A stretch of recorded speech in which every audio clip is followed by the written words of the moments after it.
we have a new star in the making. What's going on, people? Welcome back to another video. Told you I'm shooting them out. Today we're talking about Moses Itauma, our new heavyweight star. Is he? Question mark. Moses Itauma fought Marius Wach on the weekend, and it was a bit of a statement, if I'm honest. Now, some people will say Marius Wach was 44 years old. Nah, that doesn't really prove anything.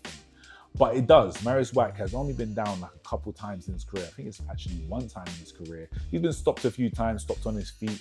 And I think Jarrell Miller was last person to KO him. But again, it wasn't really a KO. Marius Wach is a tough son of a gun. And Moses Itauma made it look easy.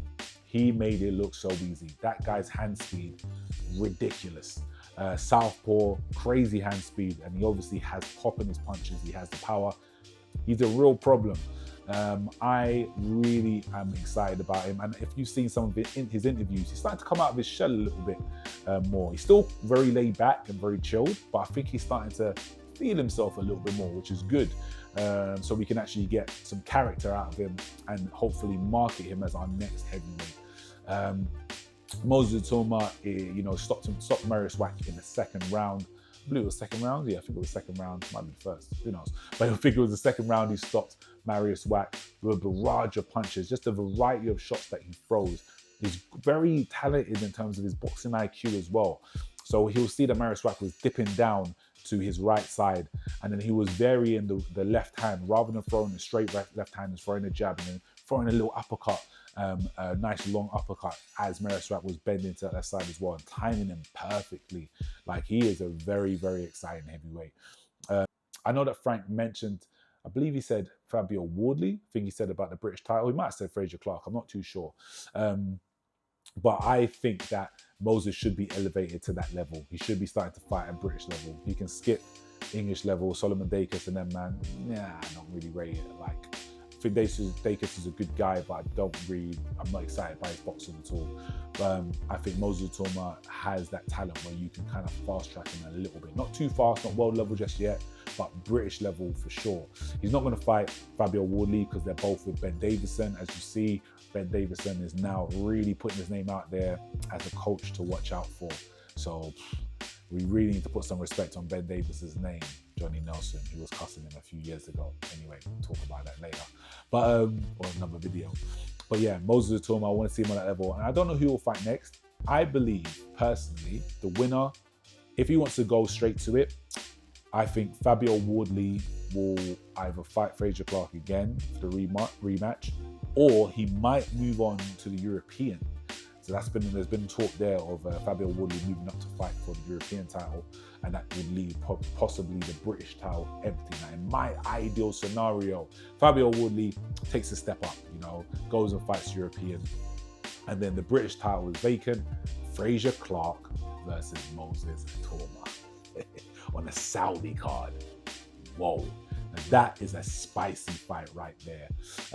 I would favour Moses Itauma on that one, but I think it'll be a good fight. Fraser Clark has proved that he's definitely on that level. He was fighting below his level for a while and just weren't really bringing the best out of him. And I think it's not the same with Moses Itauma. He was fighting on below his level, but he was still showing I'm way above it. So I think that would be a good kind of tester for Fraser Clark. There's been some talk of Moses Itauma versus Joe Joyce. I don't like that for Joe Joyce. I think, it definitely will secure him as a gatekeeper. And it's just so sad to see how his career, his trajectory has just gone just plummeted.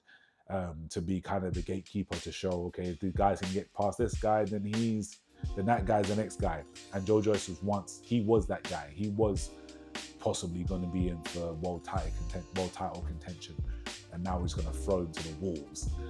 Yeah. But, Uncle Frank is a little bit merciless like that. We might just do it.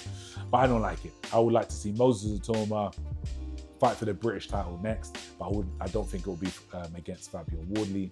So, maybe a little vacant. If that's a bit too fast of fast track, then maybe he fights the winner of Adelaide and Sol Dacus.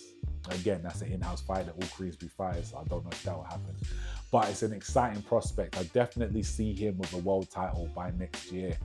I actually see it happening, depending on what happens, like if the big boys leave, Fury, AJ, Usyk, if they're all out of the picture and the belts fragment, Moses Itauma, the next generation. I'm excited to see possibly him versus Anderson if Anderson comes through the cold. Hey, what do you think? What is going on? The heavyweights seem to be spicing up again. Let's see what happens with it.